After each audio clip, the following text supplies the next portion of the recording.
So we're going to continue today by looking at our homework that you were supposed to have completed.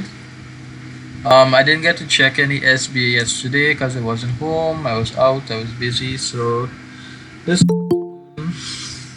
um, I should be able to check some more SBA.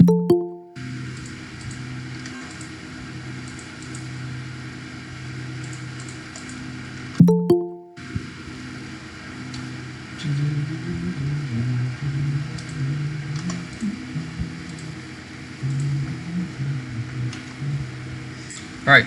So we're looking at the questions that you would have completed for homework, and we'll go through them, see if you got the right answer.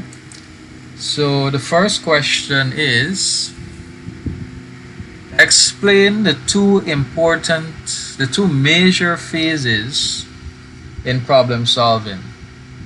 Ashley.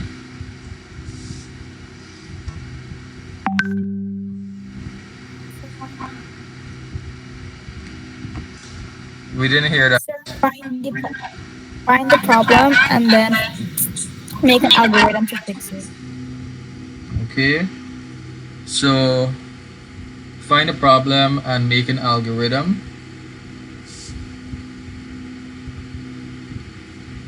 All right.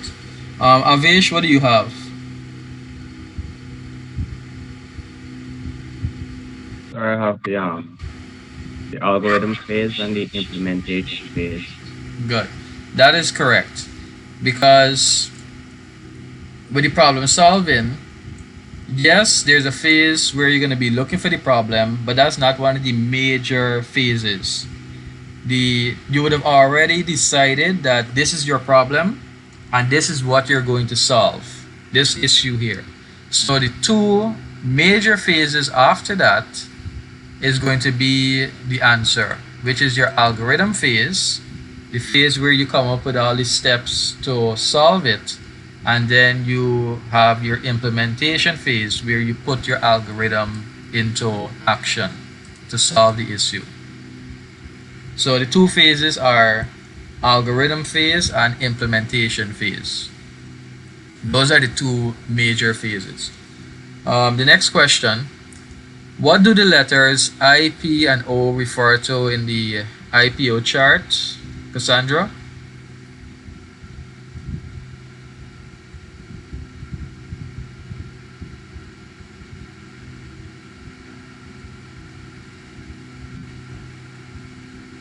Cassandra, did you do the homework?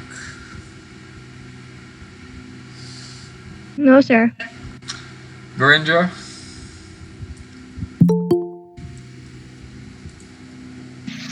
Yes, sir. What does IPO stand for? Input, process, and output. Right, simple. So you It's literally yeah. um,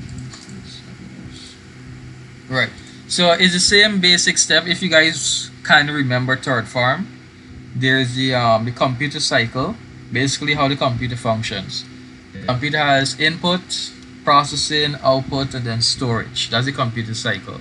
So the IPO cycle is basically the same thing, because that is how that is the cycle of how things gets processed, information gets processed, data gets processed. You always need an input. Then that input will always get processed in order for you to get some kind of output.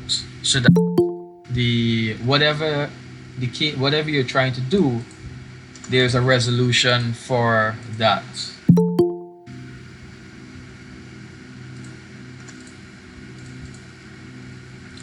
Now the next question is, explain the purpose of the IPO chart. Christoph?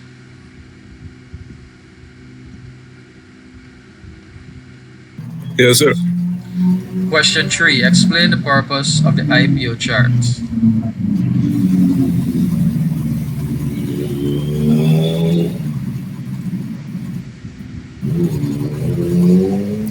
Sir, too sure. Did you do the homework? No. I didn't get a chance, so. But We have a busy student here. Devon, did you do the homework?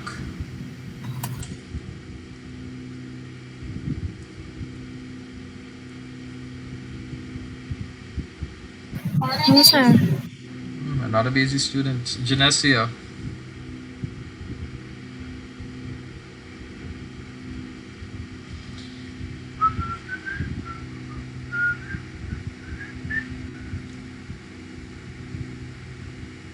Genesia Samuels or Genesia.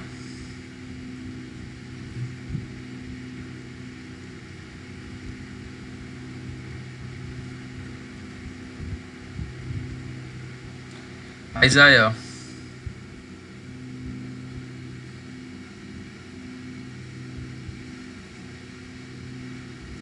Sir, doesn't it show like the way you solve the format first? The way you solve what? What you said? I didn't hear that clearly. Format and how you would go about solving a problem. So the way Input your problem, then results. Alright, let's have some clarification on that. Jada, can you help us out?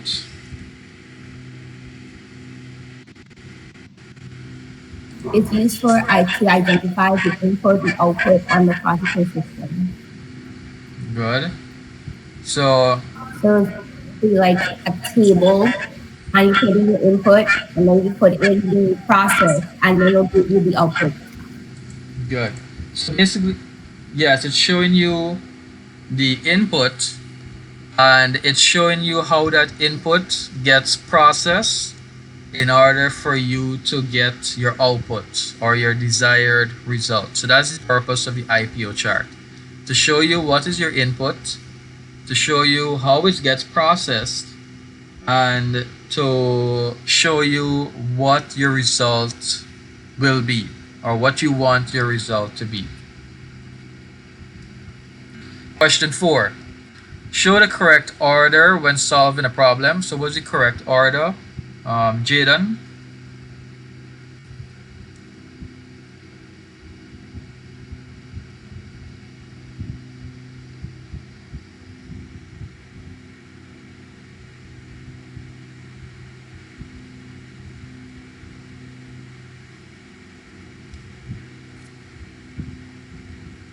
Seems like Jaden got bust his brains now. Jaden, question for number answer for number 4. So that is quite true. Did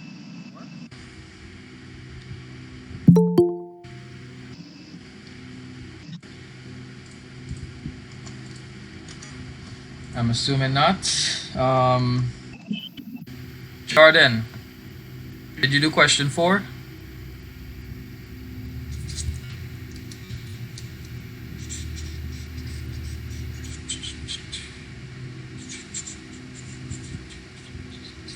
Sir, you're talking about me or someone else? 'Cause I didn't quite catch that. Yes, I'm referring to you.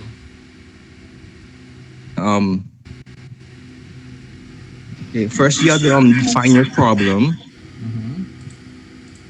select your solution, the purpose of the solution, design the algorithm, and then test the algorithm.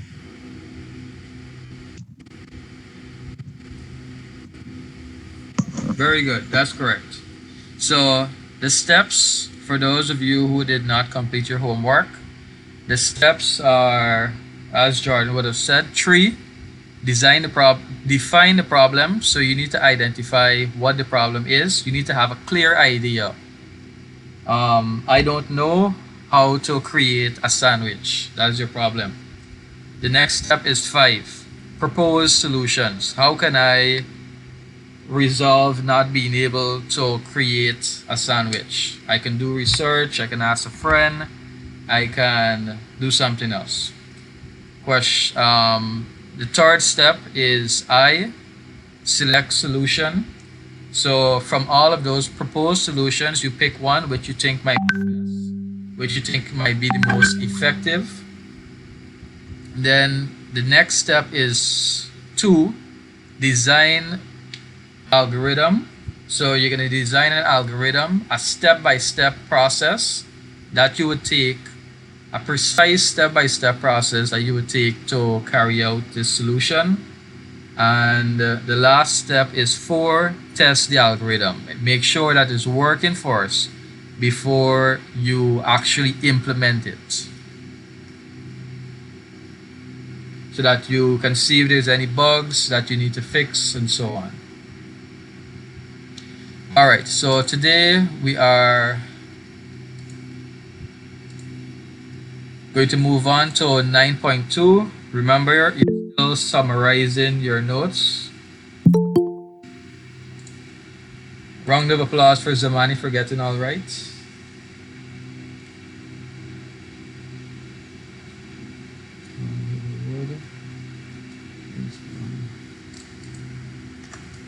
No applause for Zamani.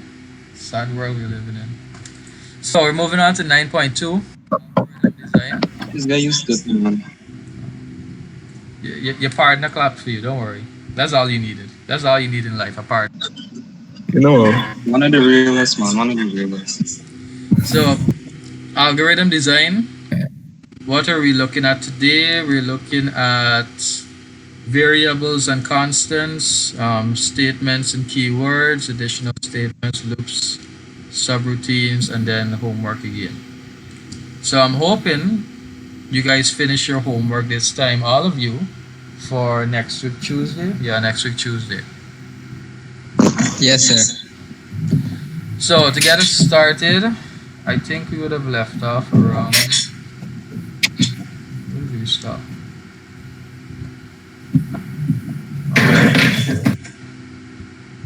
Laquana, you can start us off.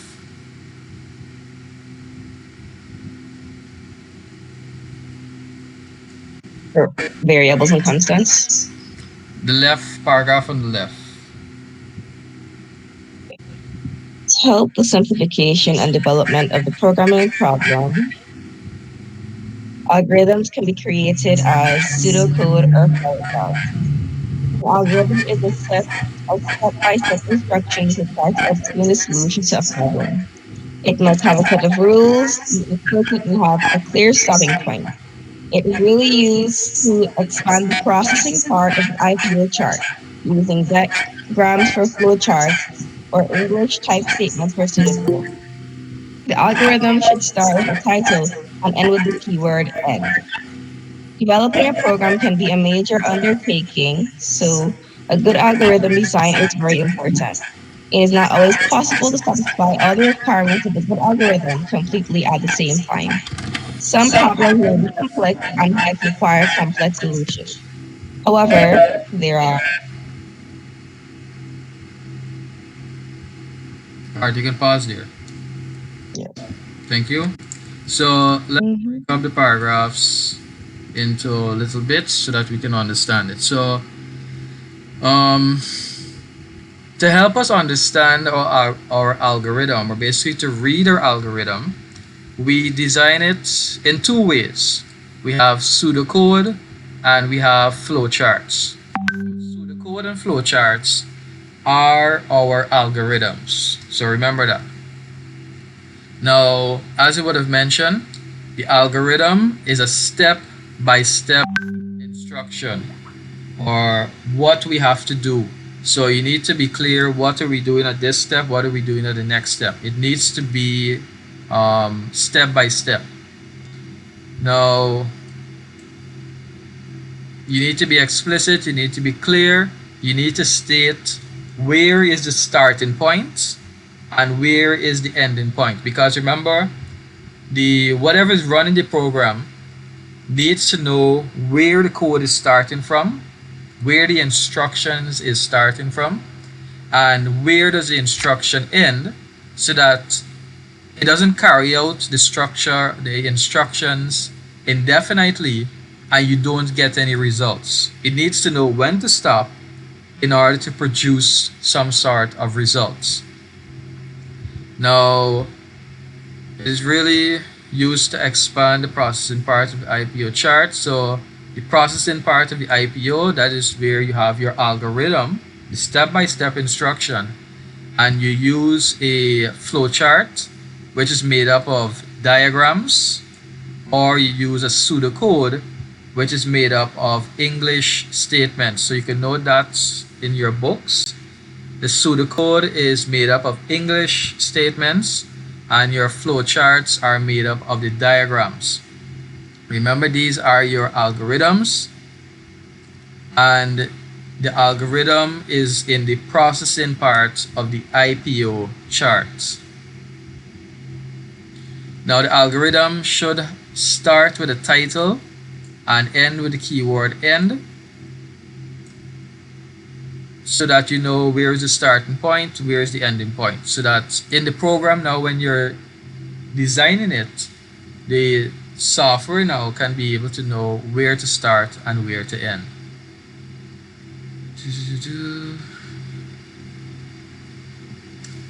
It's not always possible to satisfy all requirements of a good algorithm completely. Now, at times, it might not be possible to state all steps specifically, because we might not think of all steps right away.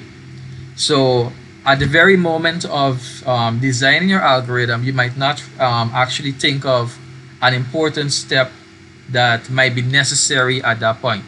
But later on, during the testing phases, then you might realize that, oh, at this point, I could have used this step here in this algorithm. So that is why you have the testing part of the implementation, so that you can see what bugs there is and be able to put in a necessary step in order to resolve it or to clarify what should be doing, what you should be doing, what the program should be doing. Good. So the next part we're gonna have Kishan. You can start from. Okay, sir, I have a question. Yeah. Sir, I like how, alright, I know like your example was you don't know how to make a sandwich. And I know like they have some where it's like, okay, the lamp isn't working or something. But what would be an example of a complex problem? Um,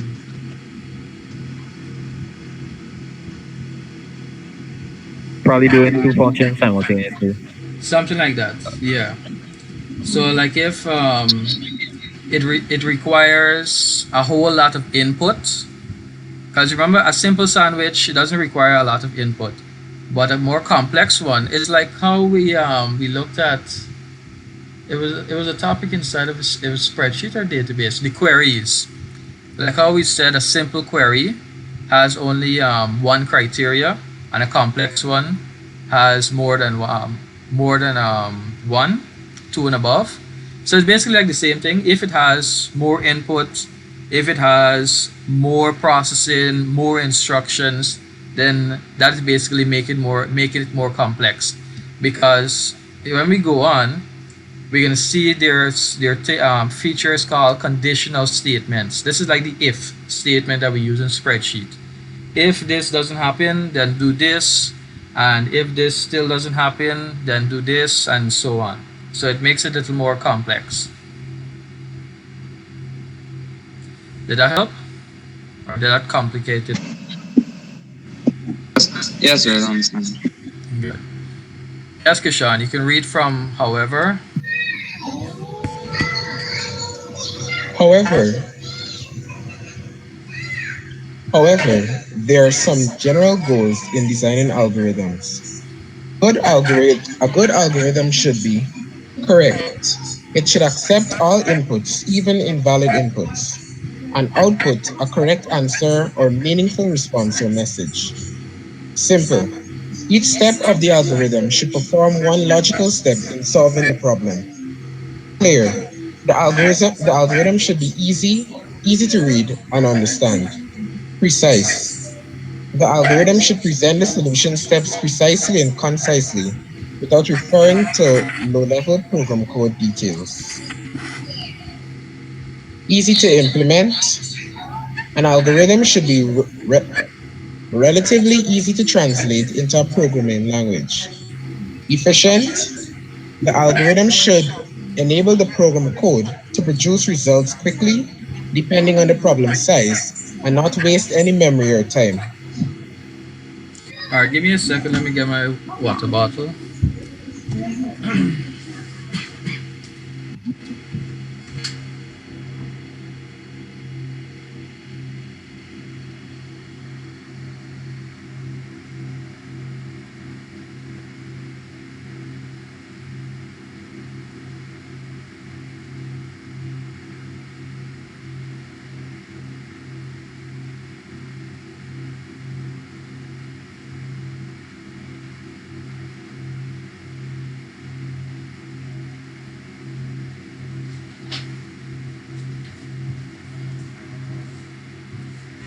All right, I'm back.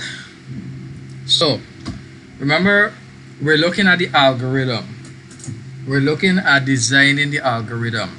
Remember, or note, your algorithm is not the program. Your algorithm is not the program. Your algorithm is just steps that you are writing down as the user or as the designer, the steps that you want to take, that you want the computer to take to carry out this task.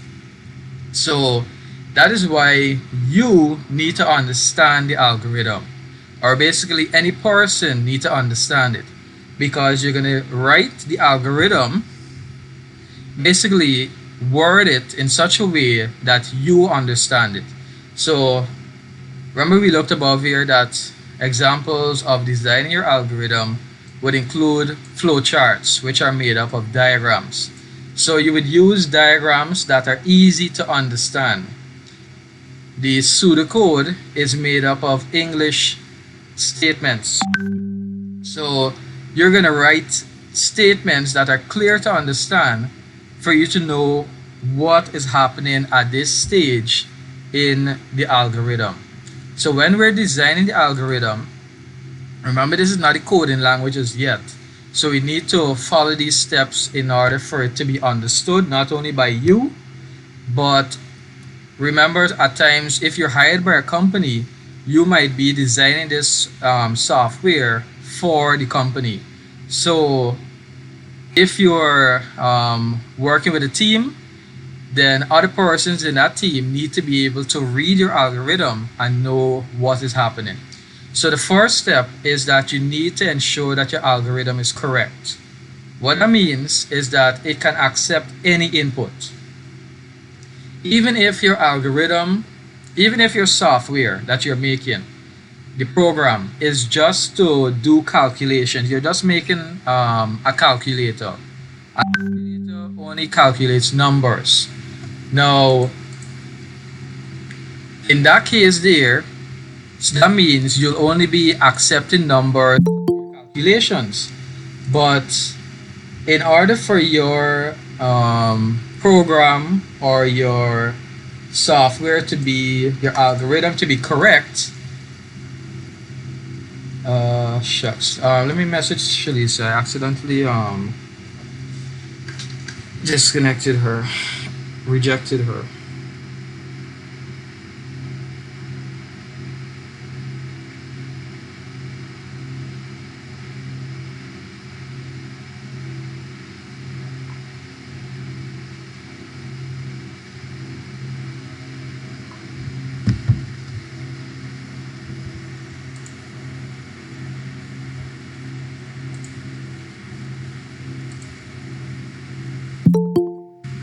Right.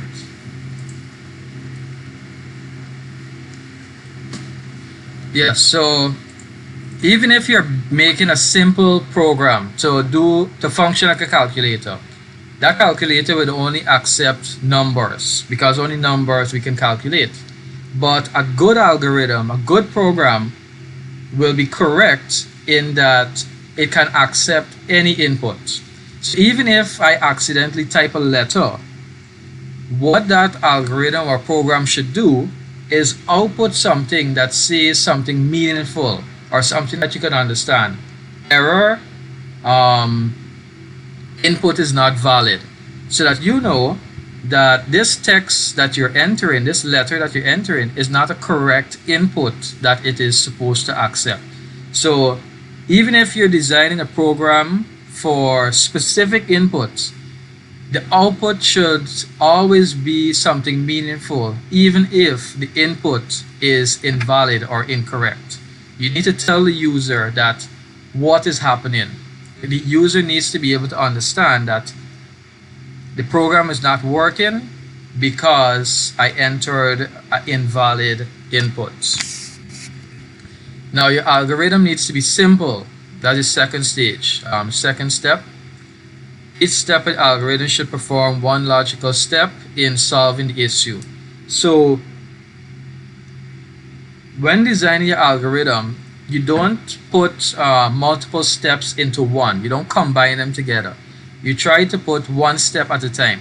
So in that case, if we take our example of our sandwich, not being able to make a sandwich, each step in that algorithm is going to be something simple. Step 1 would be to buy bread. Step 2, take bread home. Step 3, place bread on counter. Step 4, open package. So simple steps, you go one logical step after each other so that when you are reading it, you can follow it carefully to know what is happening at each stage, to be able to deduce now that at this stage here, at this specific stage, maybe step number 5, step number 10, this is happening, which is not supposed to be happening, or is happening incorrectly, and that is why I am getting an error. It makes it easier to track down issues that you're having. The next step is to be clear. So that goes in line with being simple. The algorithm, it should be clear as to what is happening at those steps. Be precise. The next stage, algorithm should present the solution steps precisely, concisely, referring to low-level program details. Easy to implement. The algorithm should be relatively easy to translate. So this all goes back to being simple, clear, and precise, so that if you design a good algorithm, step by step, clearly specify what you're doing in each step, then when you reach that stage to implement it or to turn it into a program, it won't be too difficult, because you can actually, you already have it broken down at each stage. So turning it into programming language will be a lot easier and faster, because you don't have to go and figure out what is actually happening at each stage to know how you can convert that into programming language. Now, the last stage is to be efficient. It says that the algorithm should enable the program code to produce results quickly, depending on the problem size, and not waste any memory or time. So when designing your program, you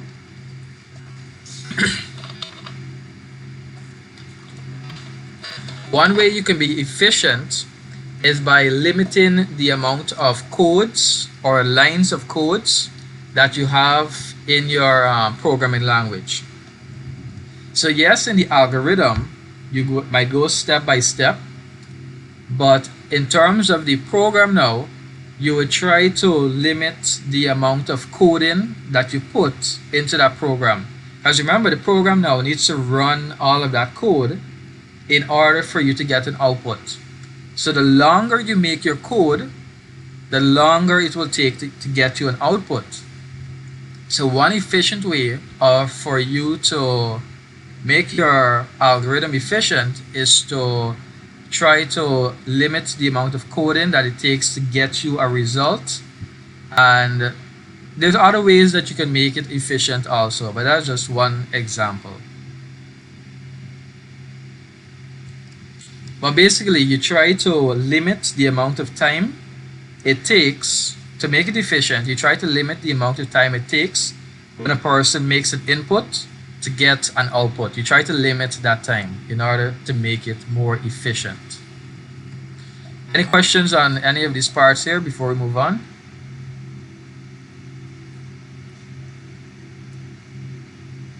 Any questions on any one of these stages? Alright, so the last paragraph, now that you have been introduced to algorithms, you should become familiar with some terminology. These terms apply to both pseudocode and flowcharts. So let's see what are some of these terms that we need to remember. The next person is Josiah. Variables and constant, the first two paragraphs. Let's explain how data is usually let's explain how data is usually stored when it is input. A variable or constant is an area or space in memory that holds data that a program might use or manipulate. Both could or manipulate.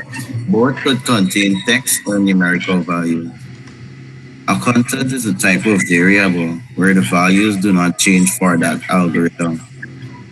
Examples of constant values are 3.14 for pi, 0.175 for value avatar, or 2002 for a year of birth. The variables in a variable can change throughout the algorithm as data is processed. Examples of variable name are number and tone. Each variable is given a name so that you can assign values such as numbers or text to them and refer to them later to read the values. Variables typically store values of a given type. Some types of data are shown in Table 9.1. Good. So, two terms that we need to remember when it comes to our algorithm and programming are variables and constant. So a good example that can help you to remember this is if you remember spreadsheet. In spreadsheet, we have cells A1, B1, C1, and so on. And inside of those cells, we have data. We have labels and we have values. We can have text inside of it. We can have numbers inside of it, any kind of value. And whatever is inside of that cell, we don't actually use the data inside the cell, we use the cell name. So if 13 is inside of A1, we use A1 instead of 13. So that's an example of a variable. A variable is like a name, like a placeholder. And data now is put inside of this placeholder. So you give it a name that you would recognize. So if we continue with the spreadsheet scenario, if for instance we have a range of cells that we want to constantly use the data for, like when we use VLOOKUP, we name that range so that we know what data is inside there. So that's another example of the variable. The cell name, the name of the range, it's a placeholder that of a recognizable name that has data inside of it. So now the data is usually stored when it is input. So it is stored inside of this variable. Remember the IPO chart, our algorithm, the user needs to make an input and then it gets processed. But that input now, it needs to be stored. It's stored inside of a variable or a constant, which is an area or space in memory that would hold that data so that we can use that data in the processing part of our IPO chart. Now the data can either be text or numerical values. A constant is a type of variable where the values do not change for that algorithm. So, for example, we have constant values such as pi, VAT, and so on. So our constant can be equivalent to in spreadsheet when we did absolute addressing, when we didn't want our VAT to change, and other cases like that. So it's a value that doesn't change. We know it's going to be the same all the time. So like VAT, if we say VAT is 16%, 17%, that's a constant value. That's going to be the same throughout our program. Um, Another example of a constant value is that if we have customers and we have information on a customer, a constant value is going to be that customer's year of birth. That value won't change. So any value that you know you're going to be using that doesn't change, that is a constant. But a variable now is, as the word imply, it's going to vary, it's going to change. So that is where the input from the user is going to be saved. So we're going to name that variable now something that makes sense, something that we can recognize. That, for example, now, say, let me open a spreadsheet.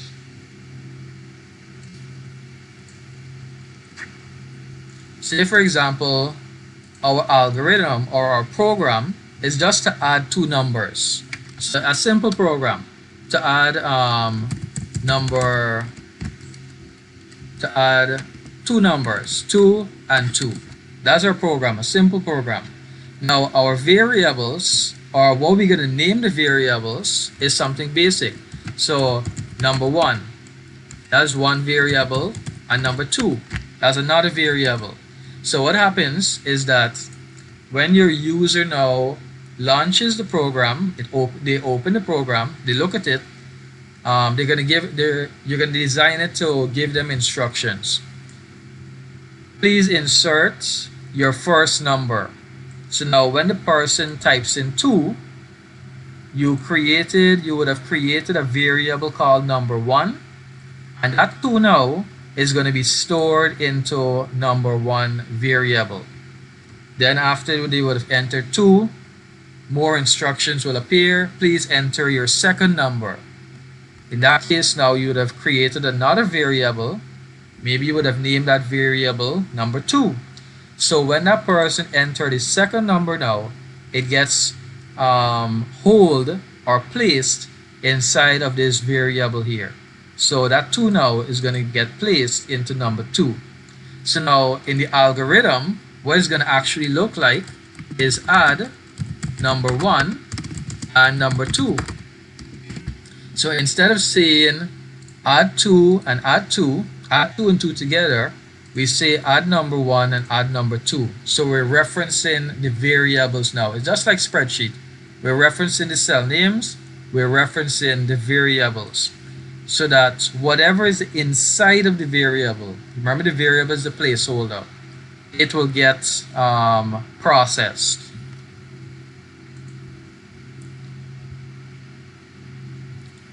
Now it says that the values in a variable can change throughout the algorithm. So it can change because remember, the user now will be making different inputs. So as they get different users, you get different inputs. So the value will change in a variable. Examples of variables, variable names are number and total. Each variable is given a name so that you can assign values such as numbers or text to them or refer to them later to read the values. That's like the example I gave here. You give the variable a name that you can recognize later on, and then you can process those variables. Variables typically store values of a given type, so let's see what some of the types are. Our next reader is subnut.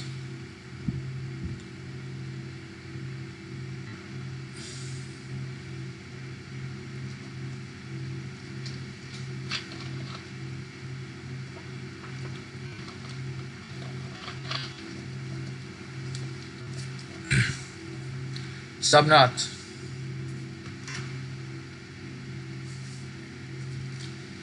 Joshua. Yes, sir. You're reading the table. Basic data types.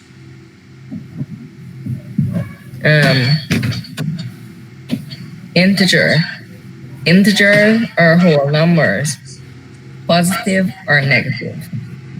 Example, 63, negative 12, 0. Real, real data type. Numbers including fractional numbers, positive or negative. Examples, 12.63, 0.5, negative 8.0.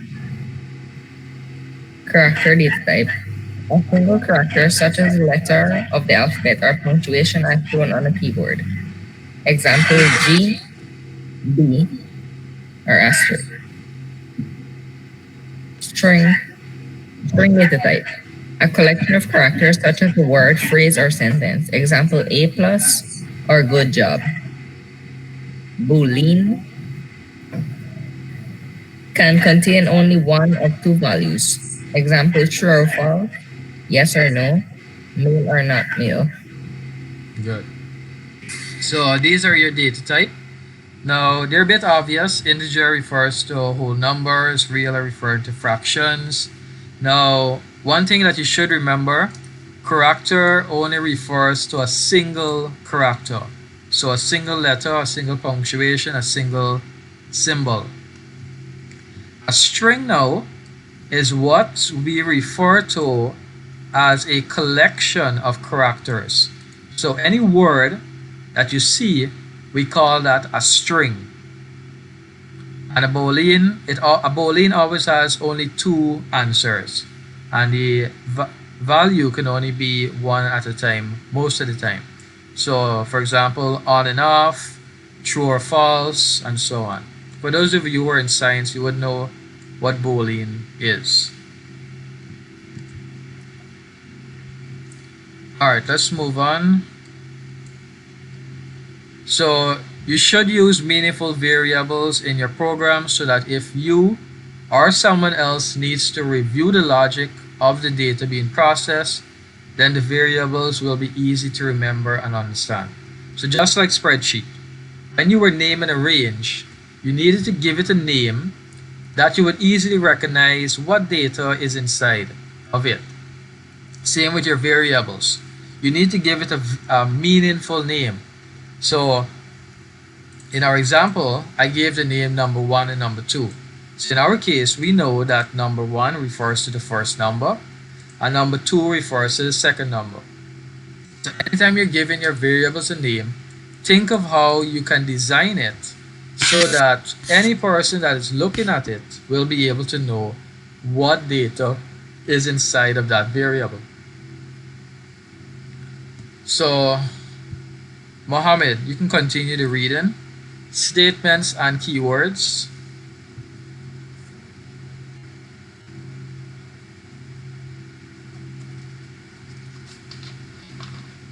Statements and keywords.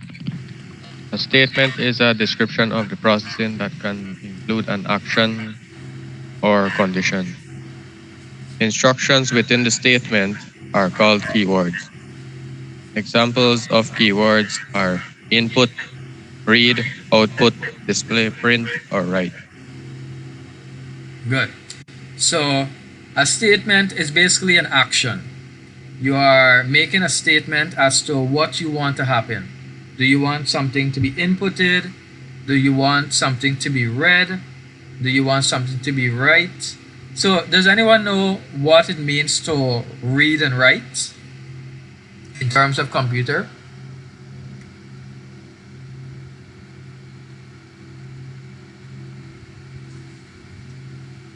Anyone? What does it mean to read and write? So I don't know if this is correct, but I think write means that you're able to edit the document or so. Okay. Anybody else want to try? So I think read could be like reading the code. Reading the code. Anybody else?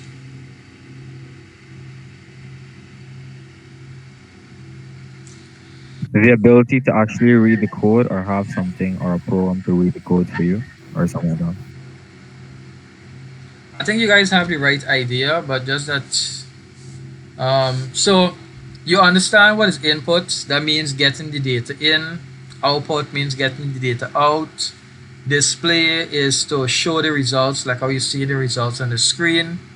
Print the results would mean to like output it in it could either mean output it on the display or actually printing it.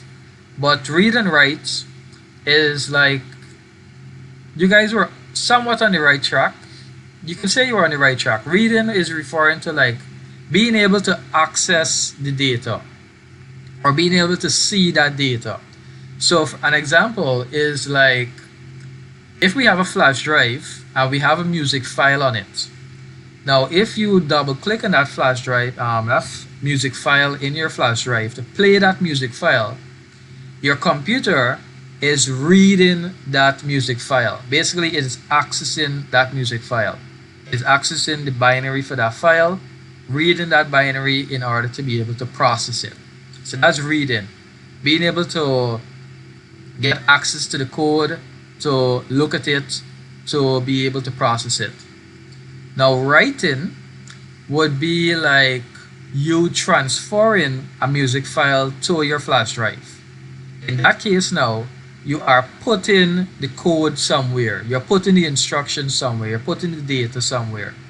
So, writing would mean to like put the data or the instruction, and read would mean like to read or get that information or instruction. But yes, the statement and keyword, just remember their actions or conditions that would occur inside of your algorithm. Now the next part, conditional statements. Jordan.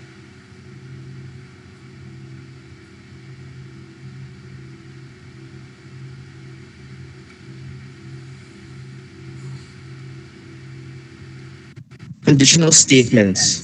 Conditional statements allow decisions to be made in a program.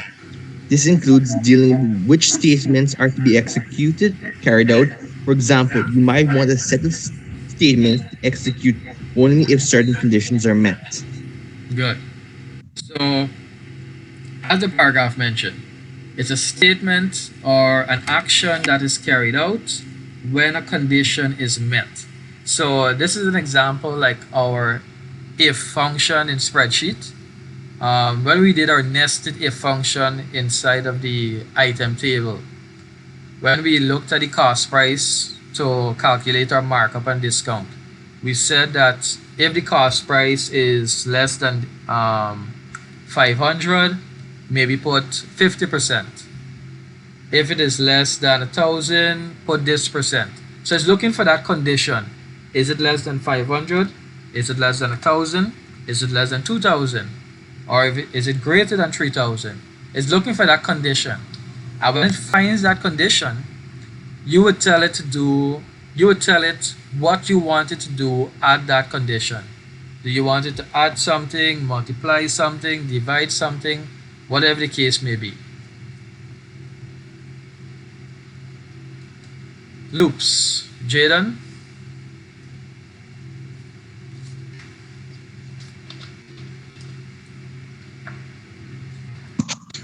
So you got me?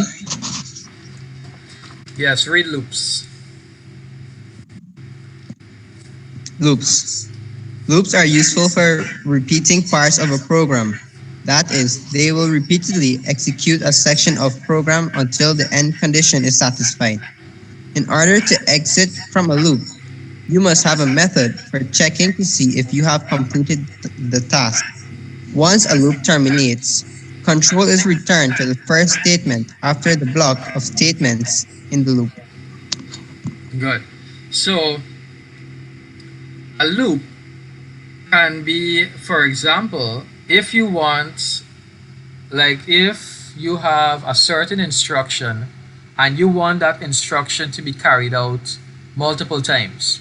So, for example, if you're designing a program to add 10 numbers, you're adding 10 numbers. Now, instead of, remember in our algorithm, we said that we want our algorithm to be efficient. So one way we can make it efficient is by using loops.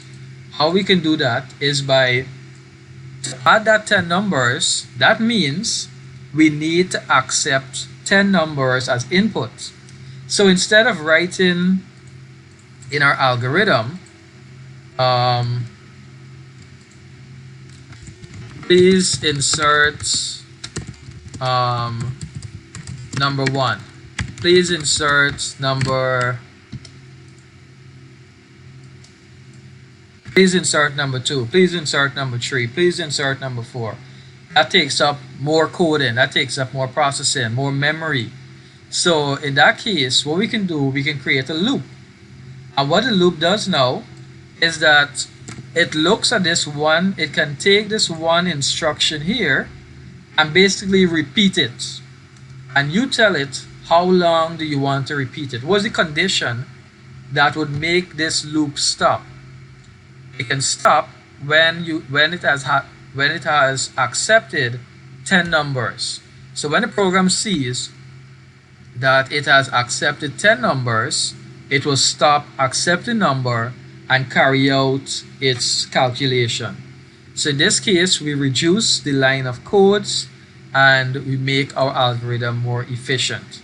So loop basically carries out an instruction, repeating that instruction, but we have to tell it now when should it stop, because we don't want it looping indefinitely. When should this loop stop? We can also set the loop to stop manually. So for example, we can set some kind of instruction that if we press a certain key or we press a certain button, that the loop should stop and the data gets processed. Or we can set a certain criteria, like the example I gave, whereby when you reach a certain amount of input, maybe 10 numbers, stop accepting input and process that data to give your output.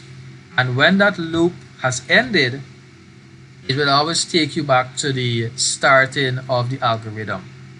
Because after the loop ended, it will get processed, you get your output, and everything goes back to the starting once again.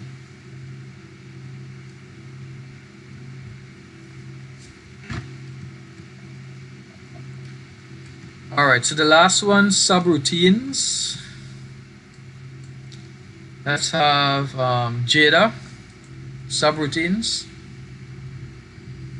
Subroutines for big programs is easier to work on small sections by repeating the algorithm into individual sections. These sections are known as subroutines, functions, modules, or procedures. A subroutine is a named section of a program that can be repeatedly called on to perform a given set of instructions by other parts of the program. Something it returns information to other parts of the program, such as accepting,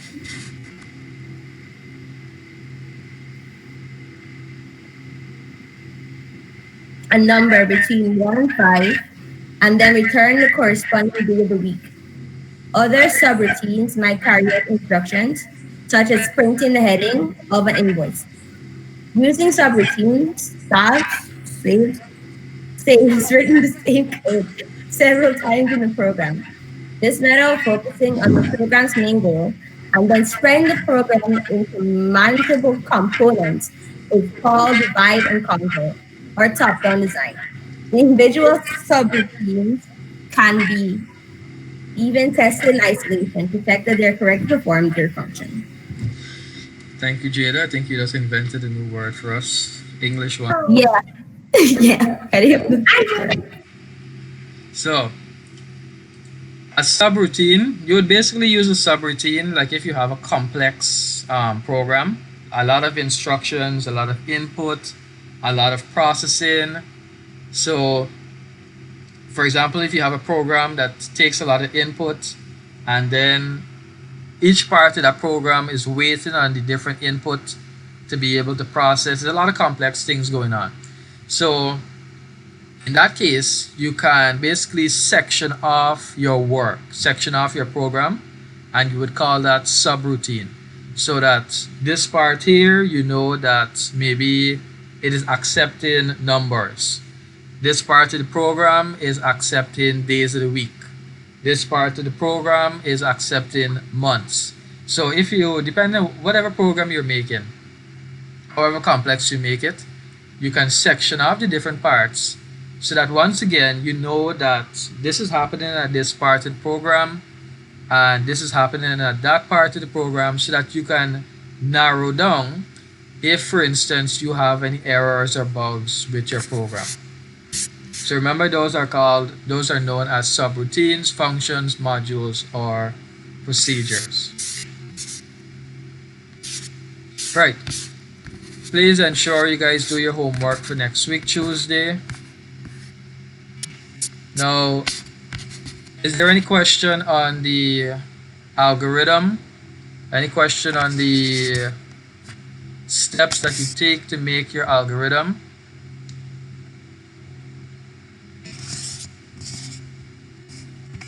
The variables and constants. So in review, what we looked at today is that to design our algorithm, there's basically two ways we can do so. We can create a pseudocode or we can create a flowchart.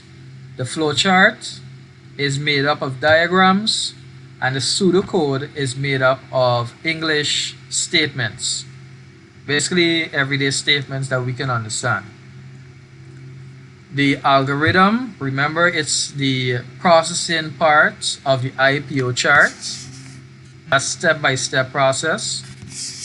These are the steps that you need to follow when designing your algorithm. Ensure it is correct, ensure it's simple, clear, precise, easy to implement, and efficient. We looked at two terms that you need to remember: variables and constants. A variable, as the name implies, is a value that's going to be changing. We use that for when a person is making an input so that it gets stored inside of this variable. Constant now is a value that we know will not change. It's something that we're going to be using regularly. For example, the value of pi, the value of a discount, a VAT, a person's date of birth. We looked at data types. We looked at what is an integer, a real, a string, a character, boolean. And then we ended with what is a statement, conditional statements, loops, and subroutines. Any question on today's work?